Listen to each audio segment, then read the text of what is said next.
Early on here at Atlanta Motor Speedway, Tim Steele has zoomed away to take the lead. And we are in the early lap. 6 of 204 are complete. As caution on the speedway, heavy impact. Car number 80 and one car tumbling end over end out of turn 4 as contact continues. That's John Gill, the 80 car, I guess. And the 24 looks to be one car, Mickey Hudspeth, out of Rhonda, North Carolina.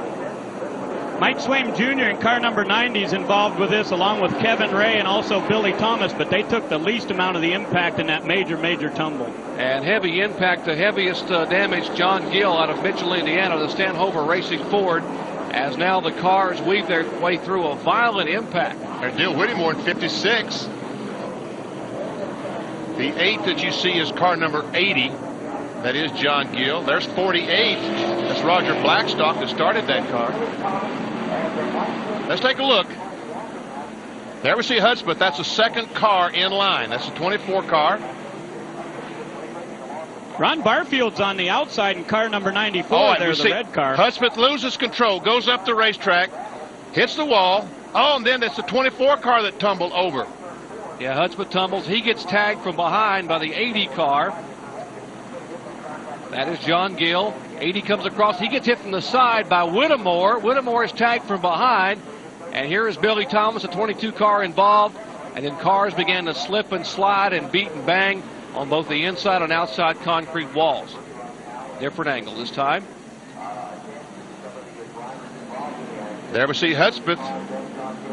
Now about right here is when Gill goes in and boom, hits him and really starts him tumbling down the racetrack. As a matter of fact, the car landed on top of John Gill's car. Watch Whittemore hit Gill now in the side, and then Whittemore gets hit directly from behind. There's Billy Thomas jamming on the brakes. He tags one of the cars, spins around. And Benny. Watch the 05. He has Bill Venturini on the inside of him. There's Toby Butler right in front of him. He couldn't get low, and now he realizes he needs to get low, and he suddenly doesn't have time, and the back end of Perry Tripp's car is simply just pounded. And Dixon car going by as Reed's car now slides backwards. One more angle. Luckily here, Jerry, that impact was on the right rear and not into the driver's door for Perry Tripp, so that should help him out a bunch in that crash. Caution flag number 6. There have been 6 lead changes. The 6 car of Perry Tripp comes off the corner, spins, and the car's still going. Oh, and he gets hit by Doug Reed. Oh, my goodness. Almost all the cars made it. Now, Jeff Jones in the 8's going to spin, but so far he hasn't hit anything. Put it in gear, Jeff. Drive. Put it the one on the right. Hit it and go. That's the 8 car. Other traffic now coming by. Debris all over the backstretch. And there's the Doug Reed car, the Med partner team. There's Bobby Bowsher going by. The 05 of Doug Reed had a great qualifying effort, started on the outside of the front row. And once again, we are under caution. Boy. Horrendous impact. We'll show you again what happened in the backstretch. The 6 car coming off 2 is up on the outside of the Giacchetti car, Mike Giacchetti. And as you come off the corner, Giacchetti goes up the hill, and Perry Tripp thinks that he is going to run out of room, so he tries to turn away from it, back off the gas. I think he backed off too suddenly, and that spun the car up. Flaps worked beautifully, but along's going to come the 05 car right there and just knock the back end off that. Benny, that 32 was Mark Stahl. The 32 on the inside of the 6. The cars are painted almost identical to the Giacchetti car. Here, a different angle. There's the 6 car up across into the concrete. Watch him come back down, and watch the 05. He is pinned with traffic on the inside. He couldn't go low. He had nowhere to go. Traffic above him and below him, and Doug Reed tags the back of the car number 6. Wilson takes the spot away. No! Trouble up in turn 3. Ron Burchett's car slams the concrete backwards and now tumbles on its roof. Traffic trying to separate, and there comes, looks like the 0 car. That was Del McCowart. Oh, my goodness. Heavy impact in turn 3. Second horrendous incident here in the early laps. Wow. Man, Burchett never had a chance to hit the brakes, just right in the inside wall. Boy, and Benny, what a little tap that was that he gave to Harris Devane. Not much contact there at all. Let's take a look.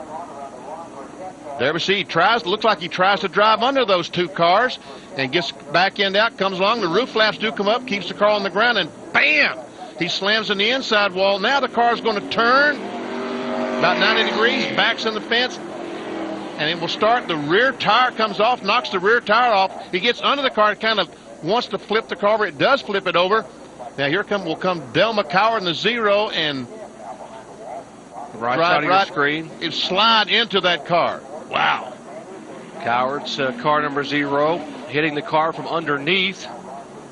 We saw that last year with Ed Dixon doing the same thing at this race last year. Here's a different angle of that accident. Right side of your screen, Ron Burchett's Pontiac, 5 laps down. Got a crash coming off the second corner. There's 3 cars over there. Heavy damage to 3 of them. Mike Cicchetti in car number 17 there, who had been posted our leader earlier. 75 is Jerry Hill. This is all happening over in turn number 4. We've got a fire on car 17. You got one back there burning. Whoa, you got one up against the wall, one against the inside.